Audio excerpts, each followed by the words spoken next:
Apenas podía verse algo mientras subía y bajaba la tapa del contenedor. De todas formas, la ventaja de hacer aquello era que podía respirar el aire del afuera, tan distinto que este del interior, donde el vaho de la basura en descomposición ascendía a intervalos provocándole náuseas y nublándole la vista al punto que pensaba que iba a desmayarse de un momento a otro. Pero aún no era seguro salir. Las calles eran un hervidero de seres que se perseguían entre sí, se mataban entre sí. Pero tampoco esto era cierto. Le costaba, debido al encierro, ver con claridad cuánto ocurría.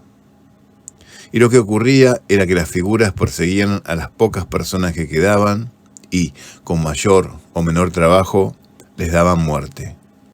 Tras alimentarse, succionándoles gran parte de la sangre del cuerpo, las figuras se alejaban de los muertos, arrebatadas ellas mismas por aquel apetito que no encontraba sosiego.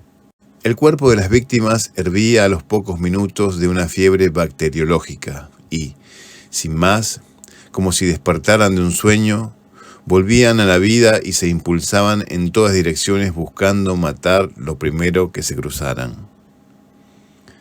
Y el ser que volvía lo hacía con la mirada extraviada. No necesitaban de los ojos para ver por dónde iban. Extrañas glándulas en la lengua los guiaban hacia el alimento como el radar a los murciélagos les hace volar sin tropiezos en la oscuridad. E inútil era destrozarles el cerebro para inutilizarlos. Las quimeras de Hollywood no servían en absoluto con estas bestias. Era preciso cortarles la lengua para que se desangraran hasta morir. Aprovechando una brecha, un intervalo en donde solo se veían aquí y allá algunas figuras rezagadas, el Mesías aprovechó y saltó del contenedor. Sencillamente ya no aguantaba más en aquella atmósfera y prefería enfrentarse con aquellos demonios que seguir sumergido en esa cloaca. Corrió unos 100 metros desapercibido, pero las figuras no tardaron en darse cuenta de su presencia. Una se le interpuso en mitad del camino, pero, calculando su llegada, el Mesías tomó impulso unos metros atrás y le cayó con todo el peso del talón del pie izquierdo en la cabeza. La figura se desplomó aturdida, y cuando se incorporaba apenas si tuvo tiempo de ver al Mesías que se le venía encima con el puñal en la mano. Un solo corte y un torrente de sangre emergía de la lengua amoratada que parecía una garrapata gigantesca sacada del cogote de un perro.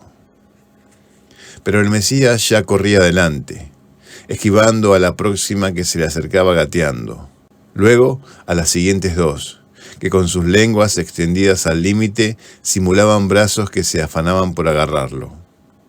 Y así estuvo algo más de media hora, corriendo, zigzagueando, clavando su puñal, que no era más que una tramontina oxidada, en cuanta lengua tenía al alcance, buscando por dónde seguir, por dónde escabullirse, salvarse. Pero sentía que comenzaba a cansarse. Sus golpes eran cada vez menos eficaces, sus pasos más inestables y su respiración más agitada. Tenía que hacer algo porque no podría seguir así por mucho tiempo más. Había estado huyendo por una avenida principal, y aunque consideró por un instante meterse en algún local o vivienda, temió que lo acorralaran con mayor facilidad en un lugar tan encerrado. Le llamó, sin embargo, la atención una portezuela a medio abrir junto a la pared, de algún medidor de gas o algo similar, y, tras observar que de momento no se veía ninguna figura en las proximidades, se introdujo y cerró la puerta tras de sí. La oscuridad era absoluta, y en breve comenzaron a oírse los ruidos que ya se volvían familiares: corridas, maldiciones, gemidos y alaridos de dolor. En breve el Mesías comenzó a ponerse nervioso, y esa intranquilidad no venía de sentir el bullicio del afuera, que ya conocía muy bien, sino de escuchar algo adentro, algo en algún punto impreciso de la vivienda de la cual él, había elegido el medidor de gas para esconderse. Era una conversación, un diálogo. Eran personas hablando. Todavía quedan seres humanos vivos, intentando salvarse. Lejos estaban de aquellos que en la calle simplemente morían. El primer impulso fue abrir la puerta, a pesar de saber el peligro que ello acarreaba. Pero en aquel momento arrinconaban a alguien contra la puerta. Habían atrapado a una víctima y, de nuevo, se oía cómo le succionaban la sangre con aquel ruido espantoso. El Mesías entonces se dijo que lo mejor sería esperar, y mientras lo hizo se tapó los oídos con las manos. Descubrió que ya no soportaba aquel ruido, que aquel ruido terminaría por volverlo loco. Pero también descubrió, para su sorpresa, que deseaba saber con precisión el lugar donde se encontraban aquellas personas, aunque no las conociera. Había evitado e incluso rehusado cualquier contacto humano en el pasado, incluso de sus seres más próximos. Pero ahora se sentía interesado por saber quiénes eran aquellos que hablaban. Roberto volvió a mirar por el resquicio de la ventana. Contra la costumbre, todo estaba tranquilo en aquel jardín de la casa a la que habían entrado. Se movían tan solo las hojas del limonero que se hallaba en el centro, junto a lo que parecía una huerta. Detrás, cruzando la puerta en el extremo opuesto de la habitación, continuaban los ruidos habituales de la muerte. Poroto, Andrés y Hernán hablaban de nuevo acerca del plan de este último que, aunque al principio al propio Roberto le había parecido absurdo, aquellas razones científicas, como el mismo Hernán decía, estaban por convencer al resto que había que hacer aquello. Pero Roberto, frágil de por sí en aquel tiempo en donde los hombres aún podían caminar por las calles sin miedo a ser asesinados, ahora, en estos días crueles en donde él mismo había tenido que matar a amigos y familiares, prefería mirar a otro lado e ignorar sus palabras. Les gustaba mirar lugares como el jardín de la casa aquella a la que habían entrado. Le gustaba imaginarse buscando caracoles en el pasto como de niño y adoraba recordar como el único ruido que podía llegar a asustarlo era un avión que en lo alto del cielo cruzaba inocentemente. ¿Y hacerlo acá?, preguntó Poroto, extendiendo los brazos con incredulidad. Hernán dejó en la mesa la servilleta con la que había intentado explicarle a los muchachos en qué consistía su plan, y pasó a las razones que él consideraba cruciales para convencerlos. Se lamentaba, sin embargo, de no haber conseguido llamar siquiera la atención de Roberto e Iván.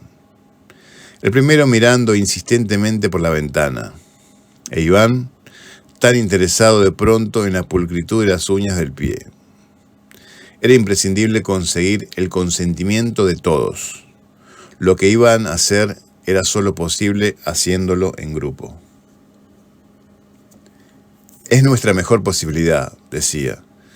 Hasta ahora hemos tenido suerte, pero no podemos seguir arriesgándonos. No deberíamos. Si hacemos esto, al menos tendremos la oportunidad de idear un plan de acción, un verdadero intento por detenerlos. Yo no quiero detenerlos, dijo Andrés. Es muy arriesgado. ¿Por qué no huimos fuera de la ciudad, a un lugar apartado? Podríamos vivir en paz en un lugar así. No nos dejarán en paz, contestó Hernán, malhumorado al ver que Poroto nuevamente tecleaba en su celular. En su afán por alimentarse, revolverán hasta el último rincón de la tierra para dar con nosotros, o con quien sea que quede con vida. Cuando hayan matado a los últimos, nos encontrarán. Además, con más tiempo tal vez encontremos algún grupo que haya resistido como nosotros. ¿Pero cómo?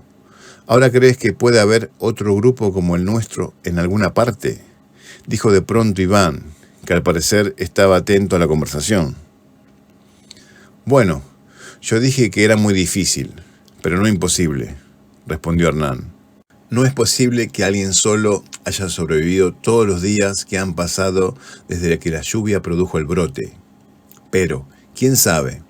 Es probable que otro grupo como el nuestro se encuentre escondido en alguna casa esperando una oportunidad. Una oportunidad como nosotros mismos podemos tener si hacemos lo que les digo. Hernán iba a decir algo más, pero se detuvo al ver que Poroto se reía solo mientras miraba la pantalla de su celular. La luz de la pantalla le iluminaba las facciones, haciendo que, al reírse, tuviera en la penumbra de la habitación una expresión horrible en la cara. Anochecía y, al menos de momento, tendrían que pasar la noche sin energía eléctrica. Hernán no podía creer que durara tanto la batería de su celular, porque si bien habían dormido la noche anterior en un departamento que aún tenía energía, también era cierto que aquel condenado, como solía llamarlo a Poroto, no perdía oportunidad de andarse todo el día tecleando en aquel aparato. Hernán se imaginó mirándole la cara a Poroto que este era ahora una figura. Y este capricho de su imaginación, lejos de asustarlo, lo llenó de cólera contra él y su estúpida costumbre de emplear el tiempo publicando cosas en una red social para la cual, pensaba, ya no existían lectores. Llevado por un impulso que ni él mismo se esperaba, Hernán dio un paso al frente y de un manotazo le arrancó el celular de las manos a Poroto.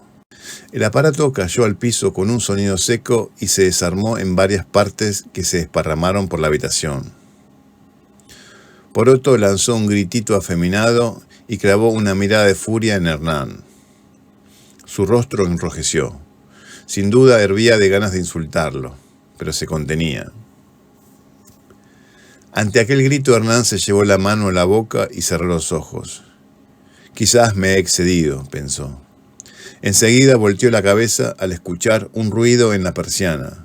Aunque se alarmó al comienzo, enseguida se calmó al ver que era Roberto que la había movido al reírse a carcajadas. Iván también se reía, y Andrés se aguantaba la risa al ver cómo Poroto se afanaba por juntar los pedazos dispersos de su teléfono. Bueno, loco, perdoname, dijo Hernán, pero me sacás de quicio. Estoy hablando y ni bola, che. Todo el tiempo así, dale que te dale con el telefonito. En aquel momento Poroto había terminado de unir las partes de su teléfono y presionaba el botón de encendido, pero el aparato no respondía. Ni siquiera llegaba a encenderse la pantalla. Su rostro, punto en el cual la mirada de los amigos estaba clavada por el interés, reveló cómo de sus ojos brotaban unas tímidas lágrimas.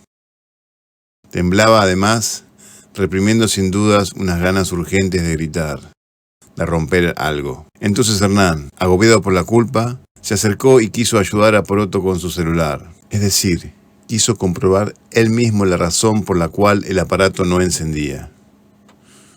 Poroto hizo el ademán de apartar violentamente el celular de las manos que ya lo tocaban. Pero, al sentir de nuevo el influjo que Hernán tenía sobre su persona, se arrepintió.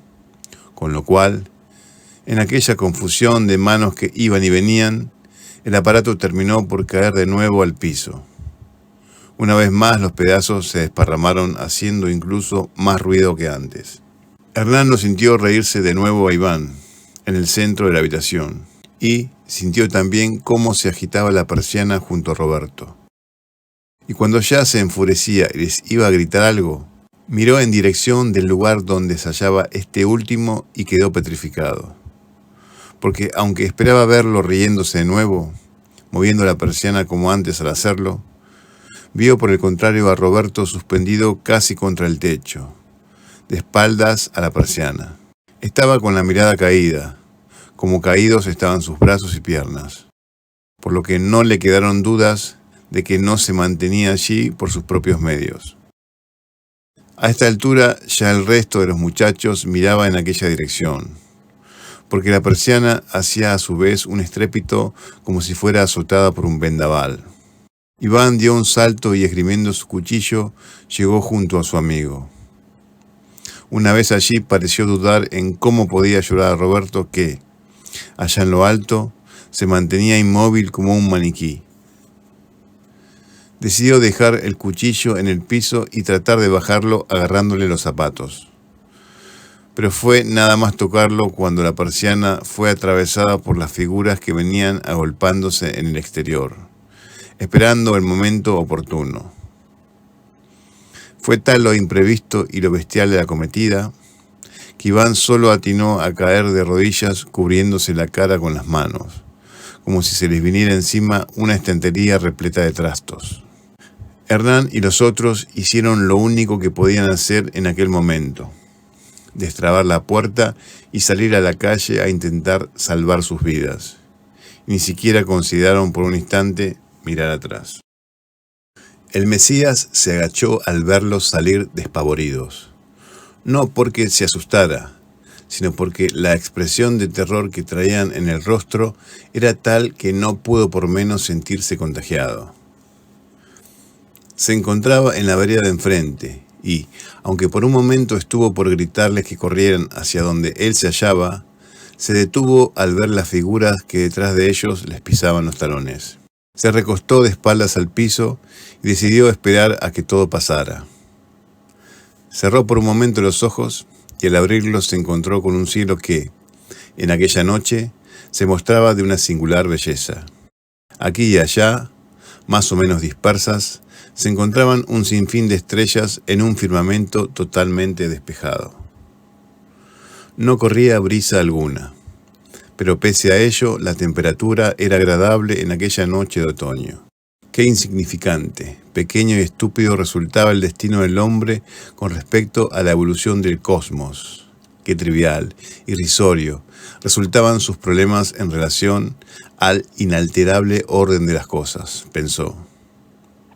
Aquí abajo, la especie humana se mataba a sí misma por un brote, enfermedad, o como quiera llamárselo, y se devoraban unos a los otros, y aquello no tenía mayor influencia en el brillo de los planetas. Ni siquiera podía haber una ligera modificación en el caudal de los ríos, en el avance de los insectos en la maleza. Sin quererlo, volvió a pensar en la naturaleza, volvió a meditar en la fascinación que sentía por aquel mundo que para él no era otra cosa que seres persiguiéndose perpetuamente, devorándose sin descanso. En el lugar donde caía la sangre de la víctima de turno comenzaba a bullir el cuerpo de la nueva vida que asomaba, y, a unos metros nomás, nacía, a su vez, su perseguidor. ¿Quién podía afirmar que aquello que ahora le pasaba al hombre no era sino su destino inevitable? Siempre había pensado esto desde, como él decía, había comenzado a pensar. Pero le urgía una nueva necesidad, nunca hasta entonces experimentada. ¿Pero qué era? No podía estar aún seguro. Tal vez tuviera que ver con su participación en la naturaleza, sistema que según su pensamiento no podía admitir que una de sus partes no estuviera en relación con el todo. Y no le asustaba en absoluto la presencia de aquellos espectros que de un momento a otro podían abalanzarse para succionarle la sangre. Le aterraba la posibilidad de no conseguir realizar aquel anhelo que latía en su pecho y que, después de todo, sí podría marcar la diferencia entre lo que era el destino del hombre en relación al incesante y caótico devenir de las cosas. Se irguió y miró en dirección de los departamentos. Todo parecía en calma. Era como una agradable noche en donde solo se percibía de la intemperie sus rumores inocentes. Pero no, ningún rumor era inocente. Bajo el umbral de una de las puertas, una silueta de lo que parecía un hombre estaba inclinada sobre el cuello de un cuerpo inerte y, aunque parecía estar besándolo, hacía, como él bien sabía, algo bien distinto. No había sido bien mirado lo que siempre había pasado entre los hombres. Unos le chupaban la sangre a otros, los perseguían, los mataban. En medio de aquellos pensamientos, el Mesías desvió la mirada y vio asomarse por la ventana de uno de los departamentos a Poroto, pero no sabía su nombre. Lo vio mirar con miedo al exterior y luego lo vio asegurar la ventana colocándole una madera para trabarla. Al girar la cabeza de nuevo al lugar de antes, vio cómo la figura ahora erguida lo miraba con atención y, tras descubrirlo, comenzó a acercársele. El Mesías avanzó a su vez, mirando fijamente a la figura que ya comenzaba a chasquear la lengua como siempre hacían al estar próximas a alimentarse. Reparó en sus ojos negros, inyectados de furia, de instintos básicos. Marchaba a su vez él, con seguridad, a su encuentro. Recordó la cara asustada de Poroto tras la ventana. Se daba cuenta ahora de que él mismo pertenecía a aquel mundo de inquietud que tenía ese muchacho al mirar afuera, al contemplar aquel territorio hostil. Nada tenía que ver con la figura que estaba más y más cerca y ya se le venía encima con esos ojos acuosos, paranoicos, que solo podían verlo a él como sustento. Cuando se encontraron, el Mesías la detuvo colocándole las manos en el pecho y, al tenerla así, a escasos 10 centímetros de su cara, terminó por convencerse de que nada tenía que ver con esas bestias. Recordó en ese instante a su padre, lejos siempre de él, por más que hubiera habido entre ellos tan solo un fino tabique en la casa. Lejos de su madre, quien siempre había intentado acercarse a él por los caminos erróneos, consiguiendo alejarlo con cada intento de abrazo. Cada mano abierta que se aproximaba con la intención de acariciar, terminaba por cerrarse convirtiéndose en un puño que golpea. Al llegar aquí, el Mesías se sobresaltó al sentir la lengua que la figura ya le restregaba por la cara, buscando el mejor lugar donde inyectarse. La apartó violentamente de su lado y, sacando del bolsillo su tramontina, le acertó 2 puñaladas en medio de la lengua. Un torrente de sangre le salpicó la cara, por lo que dio un paso hacia atrás, dejando de paso caer a la figura que ya era un cuerpo inmóvil. Se limpió el rostro como pudo con la remera y se dirigió al departamento desde donde había visto asomarse a Poroto, pero no sabía su nombre. Iba sonriendo, pues creía entender lo que tenía que hacer, lo que era al fin y al cabo su función en aquel todo que era la naturaleza. Al llegar a la puerta lo sorprendió que ésta estuviera entornada. Lo más lógico sería que la hubiesen cerrado desde dentro por precaución, a menos que, claro, hubieran tenido que salir del departamento a toda prisa por un peligro inminente.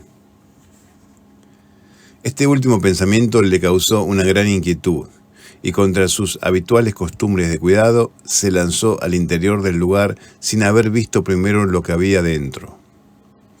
Pese a ver una total oscuridad, no llegó a hacer 2 pasos cuando un destello enceguecedor lo envolvió, y, al segundo siguiente, el silencio fue absoluto. Un golpe en la cabeza lo había dejado en el suelo sin sentido. Poroto sintió como Hernán lo hacía a un lado y, un instante después, vio hacerse la luz.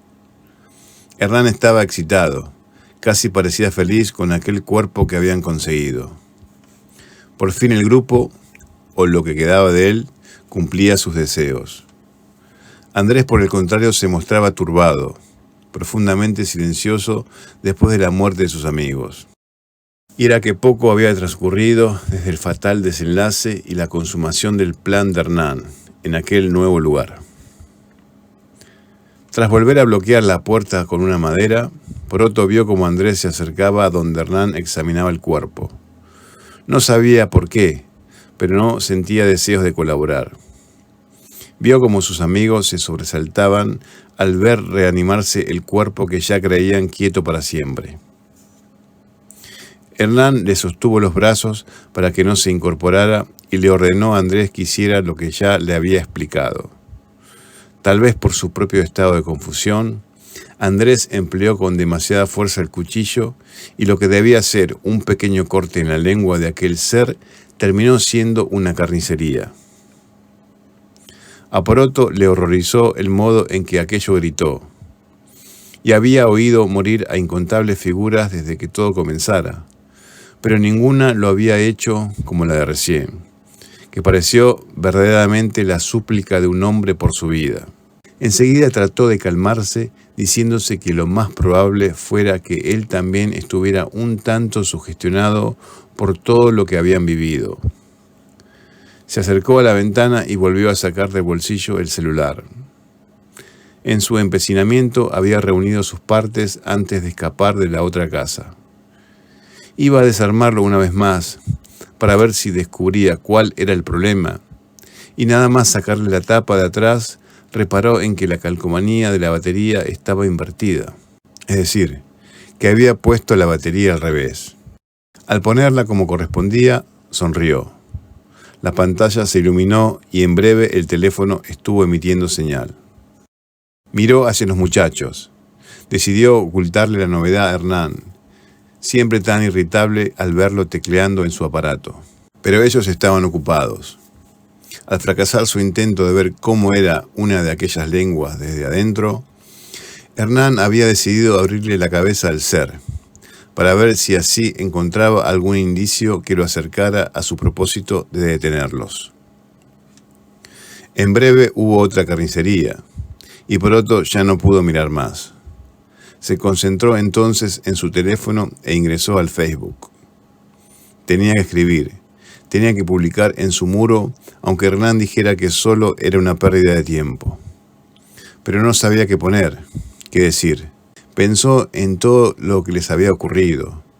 Luego pensó en su vida hasta los años más remotos. Se acordó de la casa que vivió siendo niño, de la aspereza de las manos de su padre, de la suavidad de los labios de la madre al besarlo, del patio lleno de las nueces que su abuela recogía hasta entrada la noche. Recordó también cómo él la ayudaba en la tarea, escuchando sus historias que siempre tenían a ese toque relacionado con sus creencias religiosas. El hombre es un bicho malo, le decía, una y otra vez, y es tan malo que cuando Dios le envía al Mesías no podrá reconocerlo. Por otro, sintió nostalgia al recordar a aquella mujer de la que decían estaba loca, y, pasando por alto los ruidos que escuchaba a sus espaldas, se puso a escribir, ya que, como finalmente concluyó, era todo cuestión de comenzar.